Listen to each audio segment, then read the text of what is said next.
बिस्मिल्लाहिर्रहमानिर्रहीम। मेरा नाम समीना इमरान है और मेरी एज इस वक्त 55 है। मैं आपसे ये पूछना चाह रही हूँ कि क्या आप रिटायर होने वाले हैं? क्या आपकी एज 55 क्रॉस कर गई है? पहले वक्तों में जब हमारे पेरेंट्स जॉब किया करते थे, उस वक़्त ये होता था कि पेरेंट्स को ये तसल्ली होती थी कि 60 साल की उम्र में अगर हम रिटायर हो जाएँगे तो चलो हमें काफ़ी पैसा गवर्नमेंट से मिल जाएगा, हम घर भी बना लेंगे, थोड़ा-सा सेव भी कर लेंगे, बच्चों की शादियाँ भी कर लेंगे और इसलिए वो इतने ज़्यादा टेंशन में नहीं होते थे। लेकिन आजकल गवर्नमेंट जॉब्स ना होने के बराबर हैं। मैं बात कर रही हूँ पाकिस्तान की। कि पाकिस्तान में गवर्नमेंट जॉब आहिस्ता-आहिस्ता ख़त्म होती जा रही हैं और जॉब जो भी गवर्नमेंट आती है, वो नेशनलाइज़ कर देती है इंडस्ट्रीज़ को और बहुत सारे स्कूल्स, कॉलेजेस जो हैं आस्ता-आस्ता जो है वो प्राइवेटाइज़ हो रहे हैं। इवन गवर्नमेंट स्कूल्स भी जो हैं वो आस्ता-आस्ता सेल हो रहे हैं, वो प्राइवेटाइज़ हो रहे हैं। ये एक टेंशन की बात है, सिर्फ़ बच्चों के लिए नहीं, पेरेंट्स के लिए ज़्यादा है, ख़ास तौर पे वो लोग जो जॉब कर रहे हैं। पहले तो ये होता था कि चलो थोड़ा इत्मीनान होता था कि 60 साल की उम्र में रिटायर हो जाएँगे तो कुछ ना कुछ मिल जाएगा।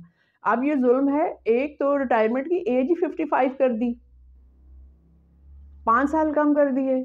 मतलब हर साल ये एक टेंशन लोगों को दे दी जाती है।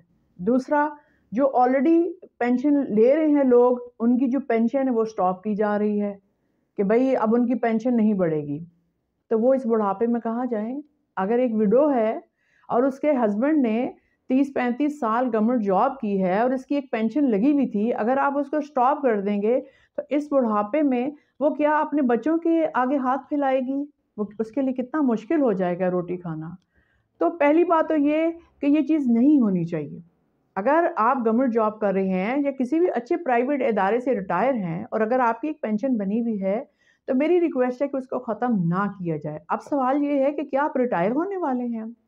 ये सवाल जब मैंने पिछले साल अपने आप से पूछा, पिछले साल से ये चीज़ डिस्कस हो रही है कि अगर मैं रिटायर हो गई 55 में तो मैं क्या करूँगी? आपको पता है कि औरत चूँकि बच्चे पैदा करती है, तो वो जल्दी बूढ़ी हो जाती है, फिज़िकली वीक हो जाती है। और जब उसका मेनोपॉज़ स्टार्ट हो जाता है तो उसके हार्ट प्रॉब्लम्स भी बढ़ते चले जाते हैं। अदरवाइज़ तो ये है ना कि मर्दों को हार्ट अटैक ज़्यादा होता है, औरतों को कम होता है। लेकिन जैसे-जैसे उम्र ढलती है, उनके फिज़िकली उनके प्रॉब्लम्स बढ़ते हैं, तो वो फिज़िकली वीक हो जाती है औरत। ज़ाहिर है उसने बच्चे भी पैदा करने हैं, उसने घर भी चलाने हैं, उसने जॉब भी करनी है। तो मेरा सवाल ये है कि क्या आप रिटायर होने वाले हैं? जब ये सवाल मैंने अपने आप से किया कि मेरे पास अपना घर तो है, लेकिन अगर मैं रिटायर हो जाऊँगी तो क्या मैं अपने बच्चों की मोहताज हो जाऊँगी? क्या मैं उनसे माँग के खाया करूँगी? क्योंकि मेरी जॉब में तो पेंशन ही ख़त्म कर दी है। ना मेरे पास पेंशन है और at at the time of retirement मुझे इतनी थोड़ी-सी अमाउंट मिलेगी, उससे तो मेरे 2 साल का खर्चा भी नहीं पूरा होना। तो मैं क्या करूँगी? तो मैंने अल्लाह ताला से दुआ की, एक तो अपनी हर मुश्किल के लिए सबसे पहले अल्लाह से दुआ करें। सब कुछ करना अल्लाह नहीं होता है, लेकिन अल्लाह ताला फरमाते हैं कि दुआ करो और मेहनत करो, मैं फल दूँगा। हाथ पे हाथ धरने से कुछ नहीं होता। तो मैंने अपने 2 यूट्यूब पे चैनल बनाए।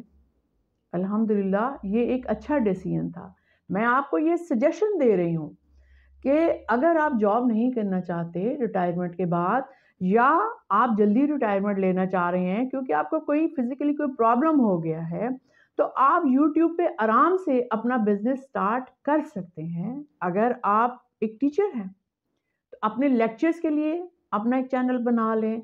आप जो भी काम करते हैं ना, उससे रिलेटेड आप यूट्यूब पर अपना चैनल बना लें। आप देखें 1 साल से ज़्यादा हो गया है कि मैं यूट्यूब के ऊपर मेहनत कर रही हूँ, विदाउट अर्निंग एनीथिंग। लेकिन मैंने मेहनत की, मैंने अपने 2 चैनल्स के ऊपर काम किया।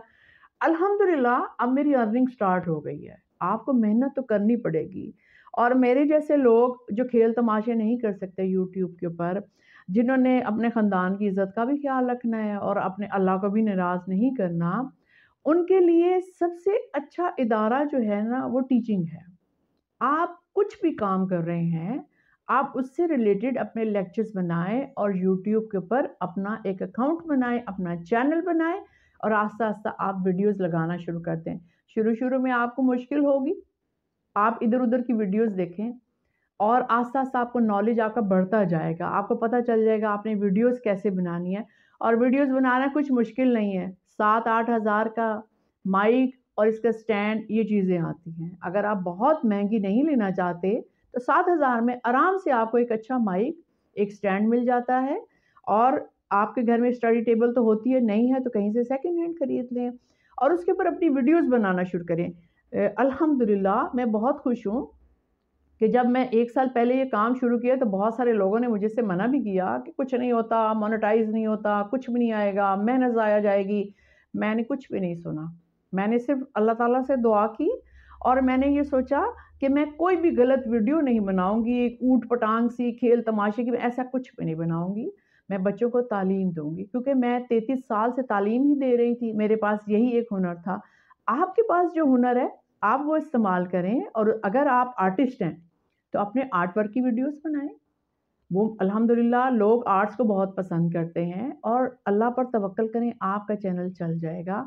अगर आप रिटायर होने वाले हैं और आप कोई जॉब भी नहीं करना चाहते, घर से बाहर नहीं जाना चाहते, अपना एक छोटा सा स्टूडियो बना लें और यूट्यूब के ऊपर अपना चैनल बनाएं, अपना काम शुरू करें। इंशाल्लाह अल्लाह ताला आपको बहुत ज़्यादा नवाजेगा और घर बैठे ही, अगर आप एक अच्छा चैनल आप चला रहे हैं तो घर बैठे ही अल्हम्दुलिल्लाह जितनी आपकी सैलरी थी ना, उतनी आपकी इनकम हो जाएगी।